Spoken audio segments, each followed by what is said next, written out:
It's time now for Tech 24. The United Nations has approved its first resolution on artificial intelligence, with all member nations agreeing to make sure the technology respects human rights. The UN also hopes AI will help it achieve its development goals for 2030, which are lagging well behind. Take a listen. All 193 members of the United Nations General Assembly have spoken in one voice and together chosen to govern artificial intelligence rather than let it govern us. The groundbreaking resolution adopted today cements global consensus for safe, secure, trustworthy AI systems that both advance sustainable development and respect fundamental freedoms. Well, for more, I'm joined by our technology editor, Peter O'Brien. Peter, good to see you. Alison. Peter, this seems to me like a pretty optimistic view of AI, using it to accelerate development while making it also respect human rights. Is that a possible goal? Are those compatible? Well, let's first just take a moment to appreciate the fact that the US ambassador to the UN said that we needed to govern AI before it governs us. Can you imagine this being said 2 years ago? I mean, that shows how far we've come from it being a kind of bit of a joke to being taken seriously at the top level of governance in the world. Yeah, it's sci-fi stuff. Yeah. To your point, as to whether safeguarding AI is compatible with deploying it at scale to try and meet the UN's development goals, let's maybe take an example of one of those development goals. That's gender equality by 2030. I mean, it's no surprise that we're not really close to that goal.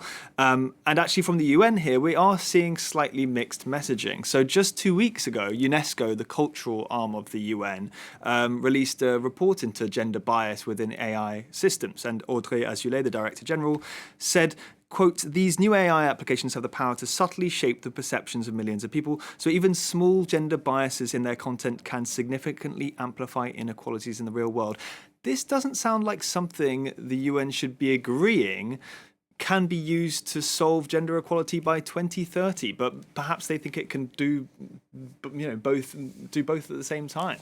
Yeah, because anyone who's used AI has kind of experienced probably some of the biases it can come up with. Can you give us some more examples? Yeah, I mean, we've got a report coming out today actually on 51% into how AI manifests gender bias. We can show you a quick extract here.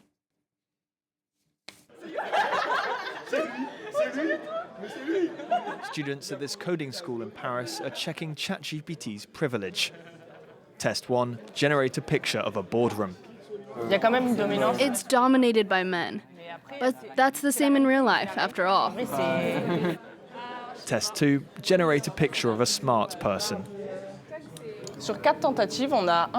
Out of 4 tries, there's one thing that comes out: a white man, well-groomed.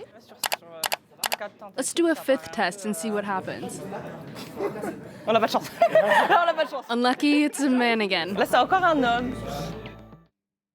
Now, these may seem like fairly innocuous examples of gender bias, but if you apply the same kind of algorithms to things like hiring, to things like medicine, credit ratings, we do see AI have a real harmful effect on women. Now, obviously, regulators are tackling this. The EU's AI Act is the most notable example of this, trying to put discrimination safeguards into AI systems from the start to the finish from when they're trained to how they're deployed.